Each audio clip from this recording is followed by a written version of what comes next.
Selamat pagi, selamat siang, maupun selamat malam buat adik-adik semuanya. Berjumpa kembali di Pustaka Guru channel YouTube. Dan kali ini kita akan melanjutkan untuk pembelajaran kelas 3 tema 1.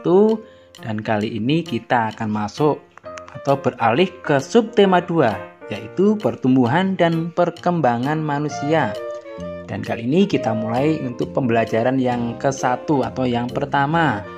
Nah, pertumbuhan dan perkembangan manusia. Manusia merupakan salah satu makhluk hidup. Manusia memiliki ciri-ciri yang sama dengan makhluk hidup lainnya. Salah satu ciri manusia sebagai makhluk hidup adalah mengalami pertumbuhan dan perkembangan.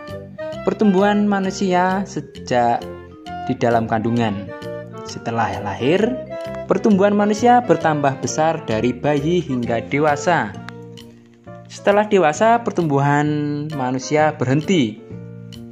Namun, perkembangan emosi dan pikiran manusia terus berkembang. Pertumbuhan dan perkembangan dipengaruhi oleh beberapa faktor adik-adik. Nah, kali ini pertumbuhan pada manusia dimulai sejak bayi ya. Bayi lahir dari kandungan. Kemudian setelah bayi lahir, bertambah usia, mengalami pertumbuhan menjadi balita atau bawah 5 tahun. Anak-anak mulai ada perkembangan. Selain pertumbuhan juga mengalami perkembangan, bisa duduk, bisa merangkak dan sebagainya. Nah, setelah balita tumbuh menjadi anak-anak. Anak-anak ini bisa dimulai sejak usia belajar, usia PAUD dan seterusnya. Perkembangannya mulai bisa berjalan sendiri. Yang tadinya masih merangkak, kemudian bisa berjalan dan berlari. Setelah anak-anak mengalami tumbuh dewasa menjadi remaja. Nah, mulailah perkembangan juga mengalami perubahan, baik perubahan suara, perubahan emosi, maupun pikiran anak-anak ini berkembang menjadi lebih baik. Nah, setelah itu barulah menjadi anak dewasa, orang dewasa. Ini salah satu contoh pertumbuhan pada manusia. Nah, kita kemudian lanjutkan. Selain itu, pertumbuhan dan perkembangan saling beriringan. Nah, ketika masih kecil, kita digendong oleh ibu kita, diasuh, kemudian semakin bertambah besar, semakin lama tumbuhlah menjadi anak yang periang. Kemudian mereka berkembang secara fisiknya, berkembang mulai bisa berjalan, merangkak. Yang tentu dimulai dengan merangkak dulu, kemudian nanti mulai diajari oleh ibu kita, oleh orang tua kita, belajar berjalan. Nah, ini adalah salah satu contoh perubahan pada pertumbuhan sekaligus perkembangan anak-anak. Nah, sampai di sini mungkin adik-adik sudah paham ya. Jadi pertumbuhan seiring dengan perkembangan saling beriringan. Nah, termasuk ini, Udin ketika masih kecil hanya mampu memegang botol dan itu pun kadang sering jatuh. Seiring bertambah usia, Udin bisa makan sendiri, bisa memegang benda dengan kuat. Nah, pertumbuhan seiring dengan perkembangan. Keterampilan anak-anak sudah mulai berkembang. Salah satunya adalah keterampilan untuk bisa makan makanan sendiri. Ini salah satu contoh perkembangan pada anak-anak. Nah, dari sini anak-anak akan berkembang dalam hitungan. Dari kelas 1 mungkin kita belajar hitungan satuan, kemudian puluhan juga. Dilanjutkan di kelas 2 kita belajar tentang ratusan, angka ratusan, bilangan ratusan ya.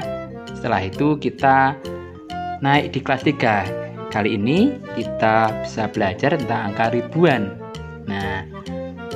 kita lanjutkan untuk belajar mengenai penjumlahan dengan teknik menyimpan. Nah, belajar menyimpan ini tekniknya adalah contohnya ini ya, 1200 ditambah 2900. Terus caranya adalah kita tulis angka pertama, bilangan pertama 1200, kemudian ditambah, disusun disusun ke bawah, dijumlahkan dengan 2900. Begitu. Kemudian kita caranya adalah dari belakang dulu. Ingat ya, kita menghitungnya atau menjumlahkannya dengan dari angka paling belakang dulu. Nah, 0 tambah 0, 0, kemudian 0 tambah 0 masih 0, kemudian 2 ditambah 9 itu adalah 11. Kita tulis angka satuannya yaitu 1. 11 ditulis angka satuannya 1, kemudian puluhannya digabungkan ke depannya, angka di depan angka penjumlahannya seperti ini. Jadi angka 11 tadi ditulis angka 1 satuannya, kemudian puluhannya bergabung di angka depannya. Jadi 1 ditambah 1 ditambah 2 jadi 4. Nah, hasilnya adalah 4100.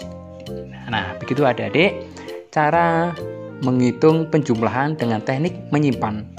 Ya, intinya jika angka penjumlahannya lebih dari angka 10 ke atas, maka kita tulis angka satuannya dulu, kemudian puluhannya kita gabungkan di angka selanjutnya. Begitu adik-adik. Mudah-mudahan paham dengan apa yang kita jelaskan. Nah, kali ini ada soal 2514 ditambah 2730. Nah, kira-kira berapa ya hasilnya?